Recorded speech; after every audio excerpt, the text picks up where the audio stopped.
Well, the old girl is 242 years old, but despite some signs of aging, marked by bouts of crankiness and forgetfulness about her history and her constitution, and a little bit of stiffness from lack of any meaningful brain activity on the left side of her body, she's really doing fairly well. It's a great time to remember the truly miracle that America is. I mean, it's true to say that the only explanation for our country's existence is the direct intervention of Almighty God.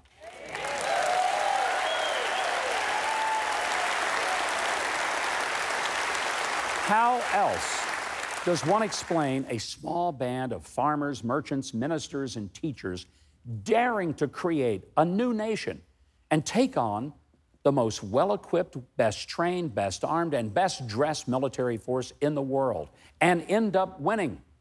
They took muskets off their mantles, better suited for hunting varmints, and despite being outmanned and overwhelmingly outfunded, they beat back the forces of King George, and they risked their very lives and those of their families for this notion of liberty.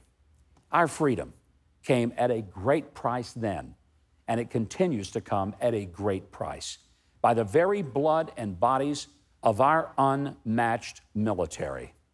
Our founders, they really were radicals and revolutionaries.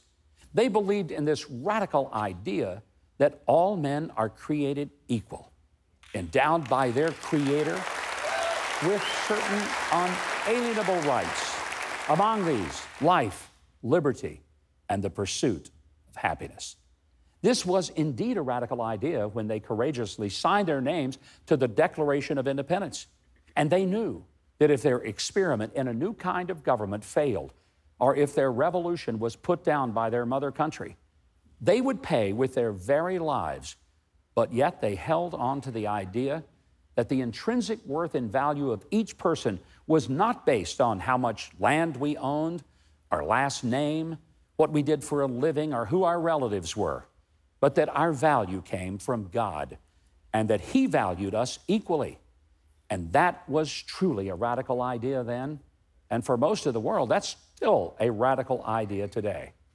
Now, without believing in a God from whom our rights genuinely come, this nation doesn't make sense and it cannot survive. So we salute America on its birthday, but we acknowledge that our nation wasn't born in the mere minds of men, but in the grace and the goodness of God. And if we deal somehow God out of the equation, then we have no more likelihood to stand than the other earthly kingdoms that have come and quickly gone.